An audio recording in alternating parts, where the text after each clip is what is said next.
Welcome, everybody. The 2023 NFL Draft is over, but it's never too early to start looking ahead at 2024. I'm Joe with the Game House, and today we're going to be taking a look at the 2024 NFL Draft Summer Watch List for the interior offensive line.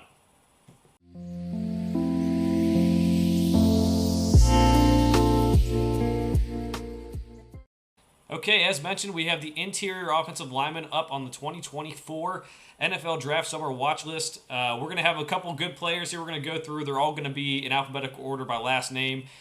We don't want to rank the prospects quite too early. We still have a lot of game to be played here. There will be some guys we talked about as possible first-round picks, but let's just get right into it. Cooper Beebe, Kansas State Wildcats, been a great experience for him at Kansas State. Played all over the line, played right tackle, left guard, left tackle. Moved inside left guard last year to help Kansas State reach the Sugar Bowl. He's played everywhere, likely going to be a better fit inside in the NFL, but that experience playing everywhere will definitely help his value. 6'4", 332 pounds, good size for an interior offensive lineman, shows good strength and can anchor well against pass rushers. Versatility's nice, and he's able to recognize where pressure is coming from. He lacks flexibility and may not move the easiest in space, which means interior offensive lineman. We'll see if he's going to do a good enough job at getting to the second level and pulling. But for the time being, I think he's a good interior offensive lineman, a guy who could go round one.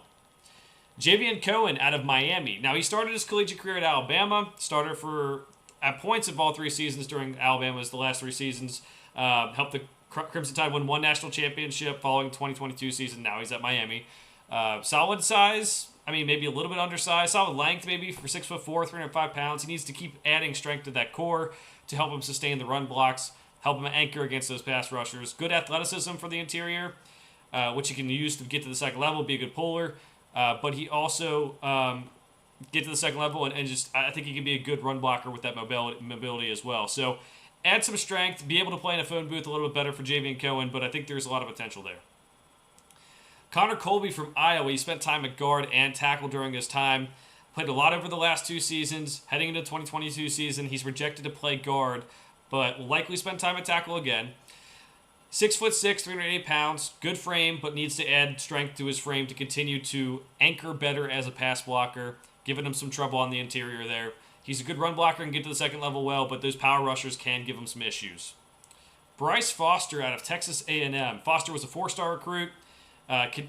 Played right away for Texas A&M, started 12 games as a freshman, started 4 games in 2022, but he suffered a season-ending injury. Expected to be back for the start of the 2023 season. Great size for the interior, 6'5", 325 pounds. He's a center. That's something teams look for as well. If you can play center, that really helps because you can probably play guard. Good strength and ability to anchor on the interior. He can get to the second level as a run blocker, solid movement skills, but he needs to continue to work on his hand placement and keep his pad level down to improve as a blocker. Donovan Jackson out of Ohio State. Highly talented recruit, solid field as a reserve during 2021. Stepped into the starting lineup in 2022. Helped Ohio State make the college football playoff. Good size, 6'4", 320 pounds. Good strength and can anchor well. As we mentioned some of these prospects before. Can get to the second level as a pass blocker, but does struggle against athletic interior pass rushers. And he can also work on his awareness and where pressure is coming from this season in order to improve his stock. Cedric Van Pran, a guy that maybe could have gone this past draft, but he decided to go back to Georgia for the 2023 season. There's a typo in that article, 2022, but it should be 2023 season. I think he started as center for 2021 and 2022 seasons, helped Georgia win national championships. A lot of good, valuable experience on that offensive line at the center position. 6'4", 310 pounds, can keep on adding to his frame in terms of strength to help better anchor against a pass rush.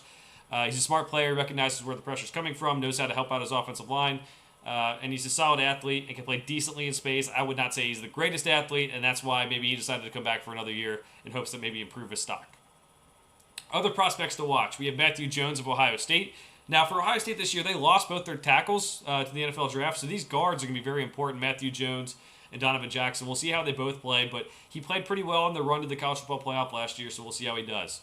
Christian Mahogany from Boston College. He's been on all ACC teams before, played pretty well. Boston College has produced a couple of good offensive linemen over the last couple of years, including Zion Johnson, the Lindstroms over the years. I think he could be another next really good player, but maybe more of a mid-round pick.